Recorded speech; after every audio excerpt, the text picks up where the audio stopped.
Hai sobat semuanya, bagaimana kabarnya hari ini? Tentunya dalam keadaan sehat bukan?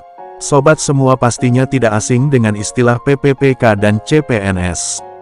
Apakah sobat tahu keduanya mempunyai beberapa perbedaan? Mulai dari status hubungan kerja hingga gaji dan tunjangan. Inilah 7 perbedaan PPPK dan CPNS. Nomor 1. Status hubungan kerja. Perbedaan pertama terletak pada status hubungan kerja setelah dinyatakan lolos seleksi. Mengacu Undang-Undang Nomor 5 Tahun 2014 tentang ASN, PNS adalah warga negara Indonesia, WNI, yang memenuhi persyaratan, kemudian diangkat sebagai pegawai ASN secara tetap oleh Pegawai Pembina Kepegawaian (PPK) untuk menduduki jabatan pemerintahan. Sementara itu, PPPK diangkat berdasarkan perjanjian kerja untuk jangka waktu tertentu dalam rangka melaksanakan tugas pemerintahan. Nomor 2. Batas usia melamar.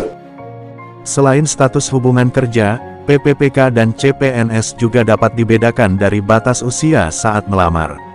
Merujuk pasal 23 ayat 1, huruf A Peraturan Pemerintah PP Nomor 11 Tahun 2017, usia saat akan melamar CPNS adalah minimal 18 tahun dan maksimal 35 tahun.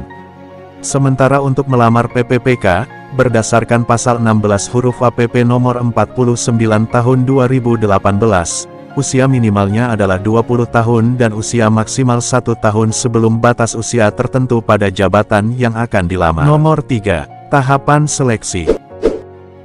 Perbedaan PPPK dan CPNS juga terlihat dari tahapan seleksi. Khusus CPNS, pelamar harus melalui 3 proses seleksi, meliputi seleksi administrasi, seleksi kompetensi dasar SKD, dan seleksi kompetensi bidang SKB. Berbeda dengan pelamar PPPK yang hanya menjalani seleksi administrasi dan seleksi kompetensi. Namun, sesuai pasal 19 PP Nomor 49 Tahun 2018, pada seleksi kompetensi pelamar PPPK akan dihadapkan 3 bidang tes, meliputi manajerial, teknis, dan sosial kultural. Nomor 4. Kedudukan.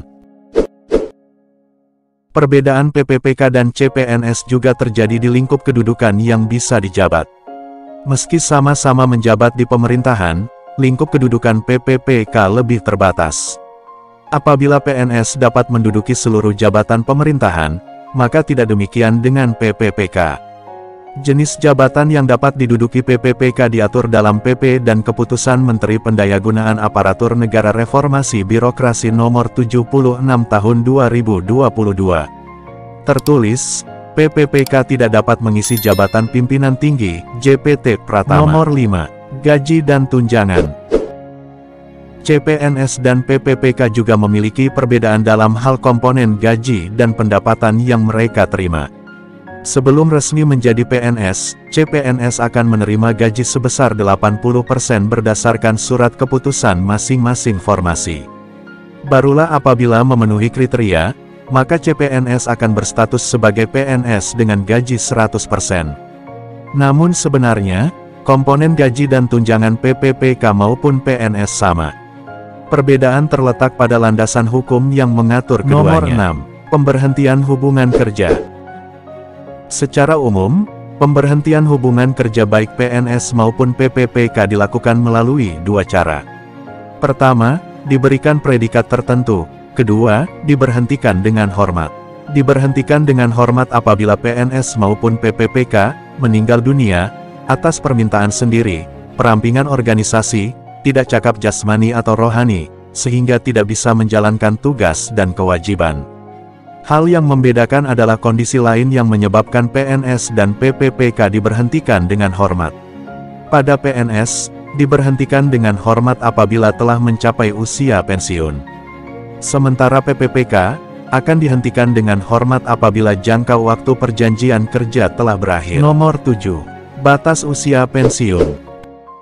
Perbedaan PPPK dan CPNS juga terletak pada batas usia pensiun. Saat CPNS diangkat menjadi PNS, maka pensiun akan terjadi pada 58 tahun untuk pejabat administrasi, 60 tahun bagi pejabat pimpinan tinggi, sesuai ketentuan perundang-undangan bagi pejabat fungsional. Sementara PPPK, akan pensiun pada 58 tahun untuk pejabat fungsional ahli muda, pejabat fungsional ahli pratama, dan pejabat fungsional kategori keterampilan 60 tahun untuk pejabat pimpinan tinggi dan pejabat fungsional madya 65 tahun untuk pemangku jabatan fungsional ahli utama.